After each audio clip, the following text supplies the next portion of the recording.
This week in Latitudes, we finish our fishing trip of Samoa with Steve Cooper. Then we take an expedition to the Coral Sea in search of sharks.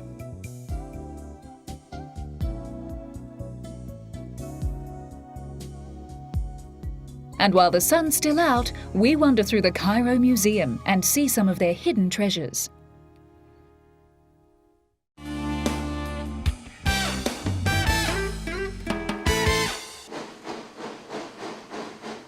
The sound, smell and sight of steam trains in today's modern society never ceases to amaze. Here in Tasmania, Australia, there is a remarkable working model of one of the most interesting types in the world. The original service was installed to service the Mount Lyell copper mine at the turn of the century and ran for over 70 years.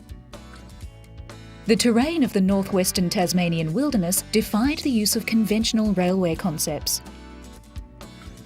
The steep, treacherous terrain and impenetrable forest forced the use of the German-designed AP system for the steep inclines and declines. The system used not only the driven wheels of the locomotive, but also a rack and pinion gear onto a third rail to negotiate the steeper sections of the line. The service provided the only means of getting from Queenstown to Strahan and their surrounds. As such, the railway became the lifeblood not only for the mine, but also for the community of the area, and spawned many towns along its route. The restoration of the system first began in the 1980s, and volunteers began restoring the line. The West Coast Wilderness Railway began initial runs in 2001, and the end of 2002 saw the entire project completed to its full 34-kilometre length from Queenstown to Strahan. Today, every trip has a full complement of railway buffs and keen-eyed tourists filling the handcrafted carriages. Trips can be made from either end, or even a one-way trip with coach return legs. Leaving Queenstown, the train travels past some of the original miners' houses, across the Queen River and the first of more than 40 bridges. The first stop for the tourists is Lynchford, the site of the Queen River gold mines.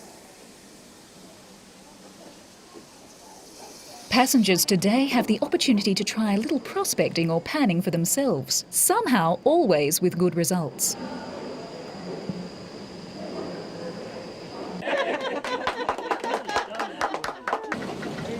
The train then heads off again for the trip to Halls Creek, then to the start of the rack rail, which assists the engine to pull its load up the 1 in 16 gradient. Here is truly spectacular scenery, steep ravines falling away from the line as the train climbs through the dense rainforest of predominantly myrtle and the leatherwood trees. Then it's on through the 1 in 20 and in places 1 in 12 descent to the halfway point of Double Barrel. If passengers thought they'd already seen the best ravines on the way up here, the rest of the trip through Rhine-Diemer now brings gasps of amazement. Let you enjoy this beautiful scenery that Mother Nature has given to you. And when we get closer to the gorge, we'll talk to you a little bit more about that. Enjoy the view and we'll be back with you shortly.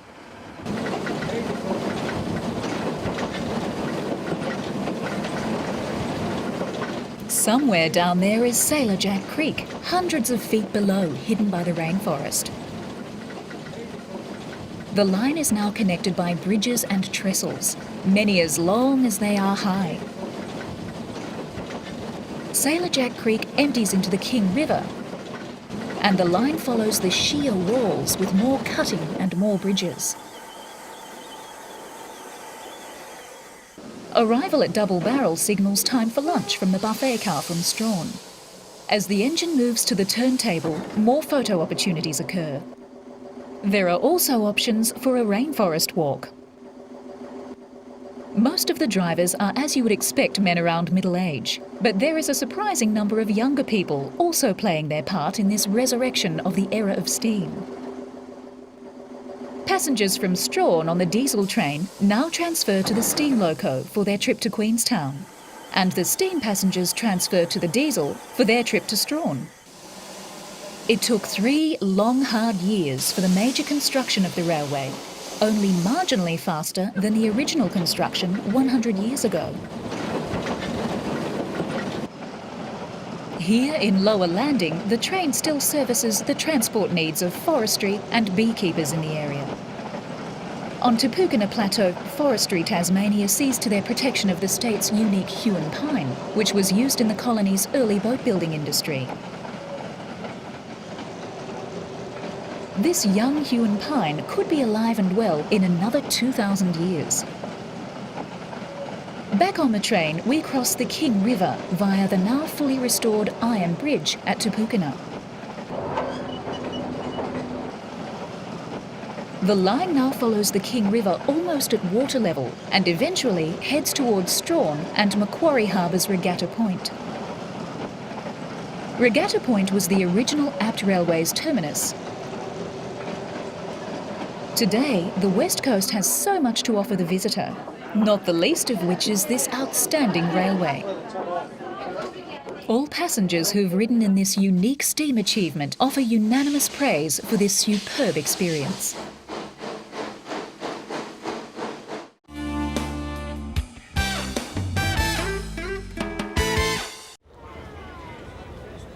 The Egyptian Museum is one of the most visited buildings in the world. The exhibits here are regularly rotated to maintain the high level of interest for the thousands of visitors who come here annually. Occasionally, though, even the curators here are surprised by the extent of the museum's stockpile. The basement of the Egyptian Museum has recently been the centre of excavation efforts by Egypt's Supreme Council of Antiquities, or the SCA. After digging and rummaging around in the basement, the SCA came across a cache of hidden treasure. This got the SCA Secretary-General, Dr. Zahi Hawass, thinking that there might be more treasures in other storage rooms. To the surprise of all, when other possible storage rooms were checked, more treasures were found. These unique artefacts have never been shown before, and had spent their recent history in the basement of the Cairo Museum. In total, all the digging in the basement of the museum revealed about 250 pieces that had never been on display before. Some of the items found even included rare royal statues. These treasures were prepared for public display during 2002, on the occasion of the 100th anniversary of the Egyptian Museum. A huge celebration was attended for the anniversary, with the revealing of the hidden treasures from the basement as its centrepiece.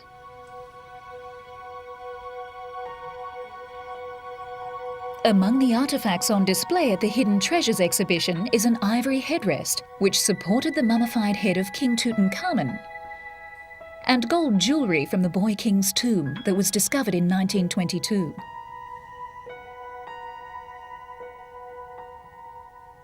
Statues, tablets, coffins, and a wooden prosthetic toe attached to a 3,000-year-old mummified foot are also on display at the exhibition.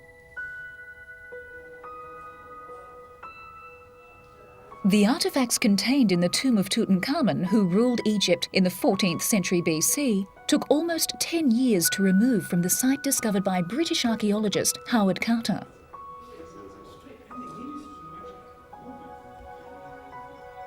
The key artefacts, such as the Boy King's stunning gold death mask, are on permanent display.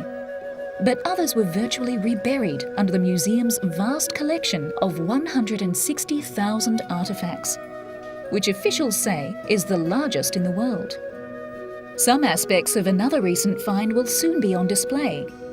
Colossal statues, sunken ships, gold coins and jewellery are among the treasures newly uncovered by a French marine archaeologist in the submerged ancient city of Heraklion off the Egyptian coast.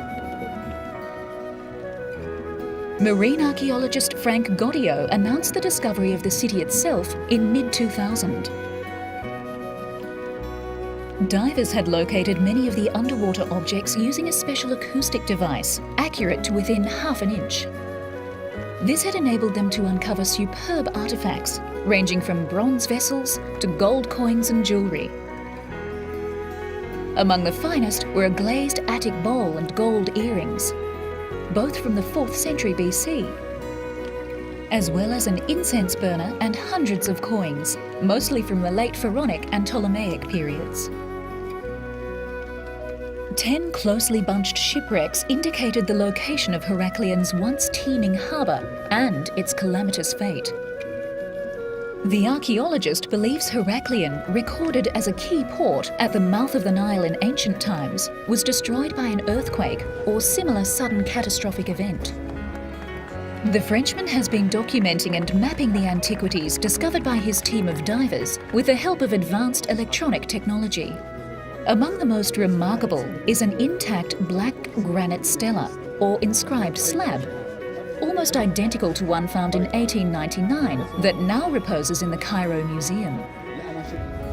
The port was quite an important city because it was a port of entry to Egypt and major customs post at the mouth of the Nile before Alexandria itself was founded in 331 BC.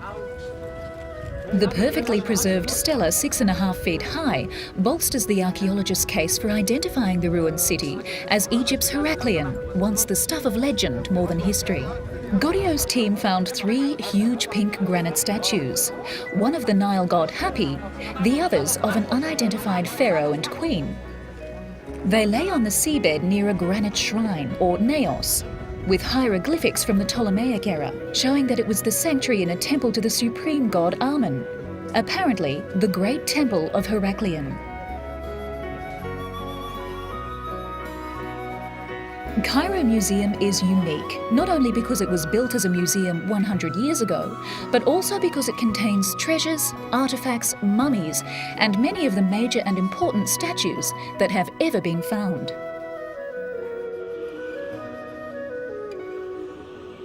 When you're travelling through Egypt, the museums of Cairo and the surrounds are well worth the time to soak up such ancient history.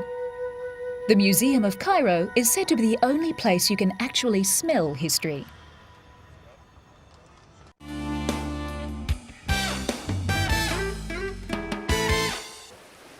While visiting Samoa, Steve Cooper, one of Australia's most prolific fishing writers and sports fishermen, took the short drive along the coast road to view some of the sights of this tropical paradise. One of the stops Steve couldn't resist was the restored home of his favourite writer, Robert Louis Stevenson, the Villa Vialima. Stevenson, most remembered for his fictional work of Treasure Island, Kidnapped, and The Strange Case of Dr. Jekyll and Mr. Hyde, was at the height of his powers when he died suddenly of a stroke here in 1894. He had moved to the warmer climes of the South Pacific as his failing health due to tuberculosis declined. The home has been fully restored and now houses much of the writer's memorabilia. Many of the original period furniture pieces have also been restored.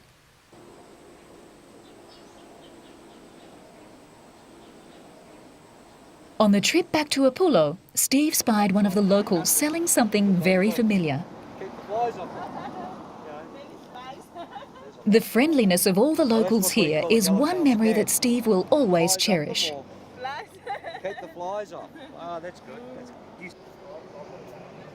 Steve's appointment in Apullo was with Alfred's Fishing Charters. These are run directly from the main harbour. Using the smaller boat allows for a more personal approach in the types of charter. Originally, Steve was going to try spinning lures in amongst the reef outcrops, but Alfred promised to show him some of his own special areas for sports fishing. After a brief trip just out of the main harbour, Steve's lure was taken by a large pelagic wahoo. These predatory fish cruise the open areas in both deep and shallow water.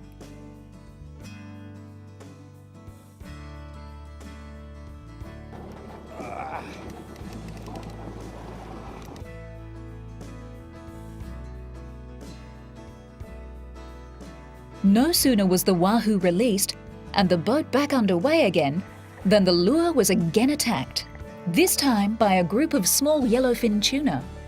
Alright. We got a small yellowfin on here, about 10, maybe 15 kilos. Even though being relatively close to the shore, the bottom topography drops quite significantly in this tropical paradise. Many times during his stay here, Steve was surprised to find over 300 feet of water, not more than a stone throw from shore.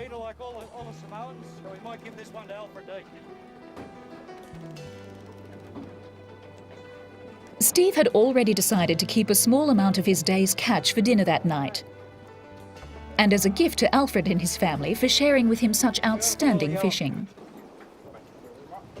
Thank you. Keep him on ice. Some fishermen are well known for improving the truth, but Steve's time in Samoa can only be described as the perfect Pacific paradise.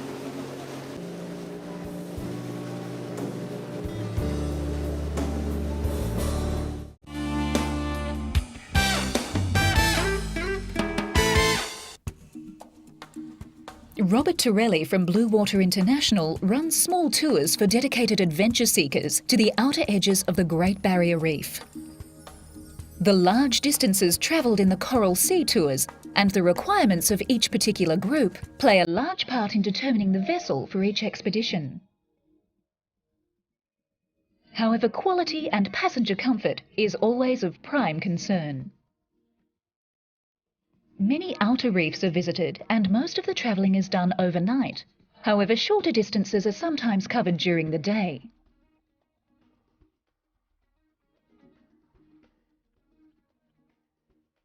Which gives travellers time to appreciate the vastness and nature of the Coral Sea. Many of the coral and sand keys are very small and barren. However, the larger ones tend to be a haven for birdlife.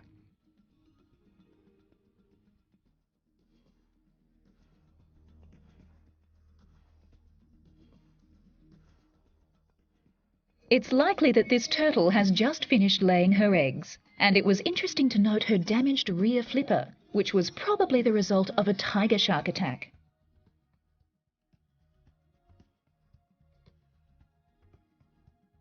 The Coral Sea is definitely a place which never fails to surprise even the most travelled and experienced diver. This pod of minke whales swam past the Canimbla after Rob's visit to the Sand Key. Robert's trips attract local and international travellers. On this trip, a world-renowned underwater photographer requested a shark expedition be organised. Many and varied pursuits can be fitted into each adventure, from reef fishing and photography to exploration and blue water hunting. However, some people participate just for the overall adventure. These shallow reefs, which are seldom visited, yield many prized table fish, like big coral trout, as well as large numbers of school trevally. As always, after some fast action, the divers' activities come to the sharks' attention. Small reef sharks don't usually present problems to divers, but do like to hang around, hoping for an injured fish trying to escape. Many terrains are encountered in the shallow reefs, from steep reef faces to vast sand meadows, and experienced hunters usually take varied styles of equipment with them. In a short time, the divers are back on board the Canimbla with their catches.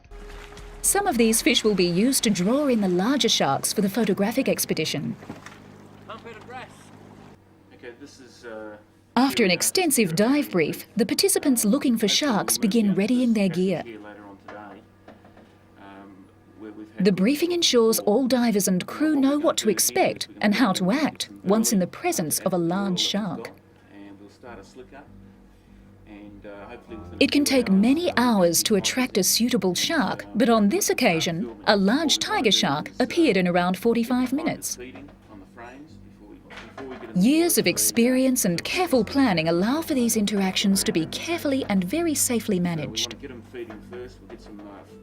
Tuna frames off the other sparrows, and we'll get our slick going, and when they come in and start feeding, that's when we'll take turns getting in the water, one man at a time, and hopefully we'll get some really good action today. We'll have some bait right up on the step as well, and hopefully we'll be able to sort of tease them in and get nice and close. Now, make sure that you don't swim aggressively. After an experience like this, most travellers now hold the sharks in awe and readily accept them for what they are. the masters of their environment, and they should be able to and not the mindless eating machines they're portrayed as. nice and clean. Good. Absolutely fantastic. Later in the day, some other delicacies are gathered for dinner. They have a mechanical winch to pull them up.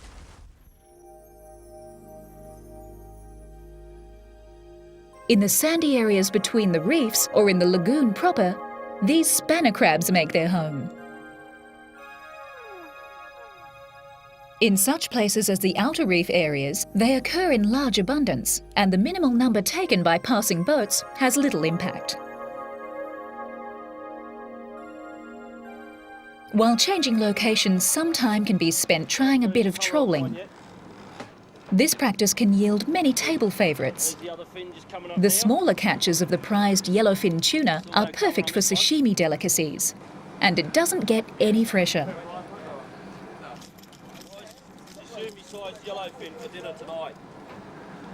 Even dragging small lures at the new location draws amazing results. This large wahoo was captured while trying to retrieve a lure after fishing for coral trout.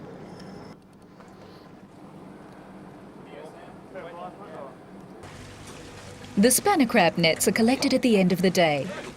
The size limits and quotas are strictly adhered to in the course of managing the area's resources. The coral sea gives the divers many opportunities to view a large number of shark species. The next day, this hammerhead moved in to take the fisherman's burley. Despite losing their burley, the divers enjoyed the interaction with this seldom encountered species. Many blue water hunters venture to the coral sea for that once-in-a-lifetime experience of landing a trophy game fish, such as this large dog-toothed tuna. However, the burley and the fighting game fish inevitably attract the whaler family. These small reef sharks generally don't prove to be a problem, preferring to clean up the diver's burley trail. The expeditions run by Robert Torelli, whether for photography, fishing or the sheer experience, are truly adventures at their best. Join Latitudes again when we next trek the globe and explore fabulous and exciting holiday destinations. For further information regarding any story on this episode, log on to www.pbtv.com.au. This program is proudly supported by PATA and Always Dive Australia.